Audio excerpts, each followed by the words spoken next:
आज पुणी आम जंगल में हाथी बाहरी सका सका आज जल्दी उठिक रेडी हो जाती स्कूल मामा मत ये एडमिट कार्ड आ हाथ में धरदेले चषमा कहीं आखिरी मोर सब धूली पड़ जाए मुझे ठाकुर को नम करदेली आजा को भी नम करके स्कूल बाहरी पड़ी स्कूल रे पहुंची बहुत सारा पाठ पढ़ी आज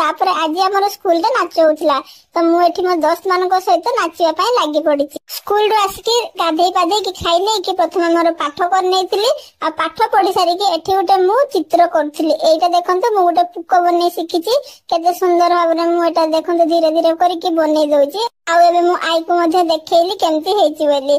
आज संध्या बेले पुणी हाथी बाहर थिला आ एते लोक पूरा जमा हो जाइतिले पूरा पाखरु मध्ये मु आज हाथी को देखिची आपण माने भी देखंतु केते बड़ हाथीटे हाथी पूरा आज रागी जाइथिला रागी की पूरा फं होउथला आ देखंतु से केमती रागी के एपट सेपट खाली बुलु हम जंगल रे अधिकांश दिन हाथी बाहर तो मु हाथी को देखिची बहुत पाखरु आपण माने भी कोन हाथी को देखिचंती कमेंट करके जणांतु आ मो चैनल रे नुआ थिले सब्सक्राइब करे पय भूलिबे नाही देखा हबो नेक्स्ट वीडियो रे रहूची बाय।